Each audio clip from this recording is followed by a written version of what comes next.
Independientemente del fallo de la Corte que ya conocimos, hay una cosa que deberíamos tener prohibido olvidar.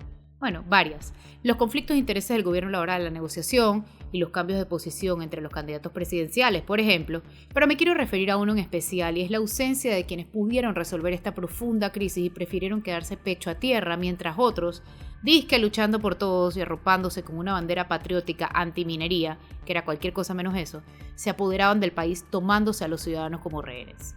Es que, aparte de la crisis provocada por un contrato que derramó el vaso de la indignación ciudadana, estamos y seguimos afrontando, a pesar de y más allá del fallo, un problema serio de democracia representativa. ¿Por qué?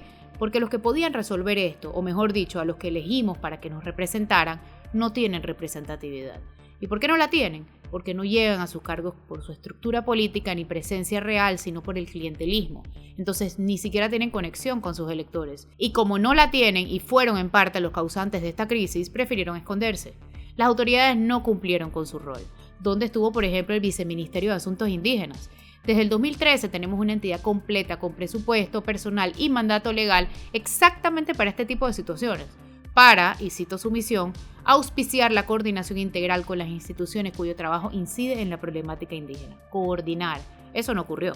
Por otro lado, estuvieron los diputados que de espaldas al pueblo, y muchos sin leerlo siquiera, aprobaron un contrato sin legitimidad social y no intentaron llevar al orden a los que ellos representan, ni siquiera para escuchar sus inquietudes y para que la gente confiara lo suficientemente en ellos como para que mediaran. La Constitución dice que los diputados representan a sus partidos y a sus electores. Su rol era ser interlocutores políticos, escuchar al pueblo para hablarle al Ejecutivo, orientar, ver dónde estaban los nudos que impedían la comunicación entre el mismo pueblo dividido.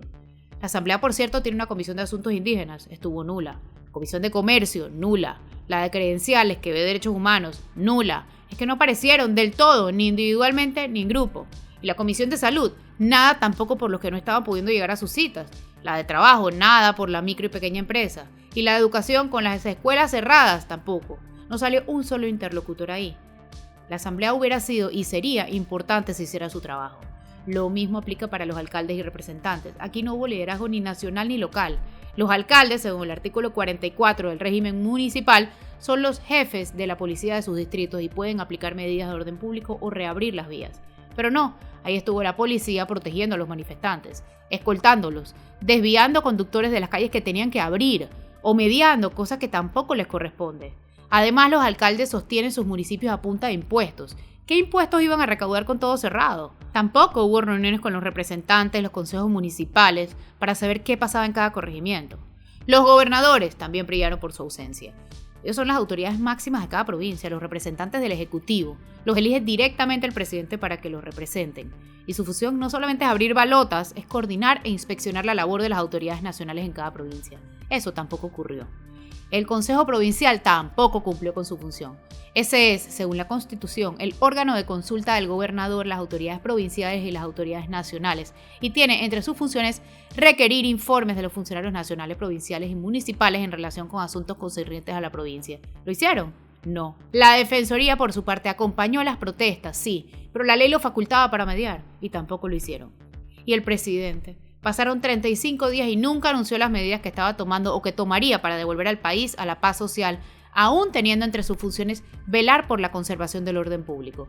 Tampoco destituyó a nadie, otra de sus facultades. Ni siquiera al ministro de Comercio que negoció el contrato, ni el de Ambiente que defiende a la mina.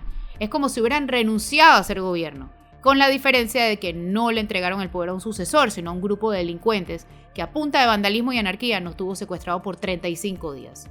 Y los voceros oficiales, tras que pocos salieron, ninguno aceptó que el gobierno cometió los errores que nos llevaron donde llegamos. Solo uno, Publio de Gracia, dijo que pudieron haberse equivocado. Pudieron. El resto o salía contradiciendo a otro vocero o salía desmintiendo comunicados oficiales. Tienen un desastre ahí adentro, y no solo comunicacional. Más allá, esta era la oportunidad de oro y no de cobre para que los opositores llenaran ese espacio que a los otros les quedó grande. Pero tampoco hubo liderazgo ahí para mediar, ni tampoco en el sector privado y la sociedad civil organizada. Independientemente del fallo que ya conocemos, este episodio de nuestra historia demostró que el sistema está en crisis. ¿Quién llenó todos esos vacíos? Que se sumaron además a la semejante avalancha de información que tuvimos. Pues los que quieren llegar al poder a como dé lugar porque por vía democrática no pueden. Estuvimos frente a frente con la tormenta perfecta. A ver si esto nos deja como lección que tenemos que empezar a elegir mejor.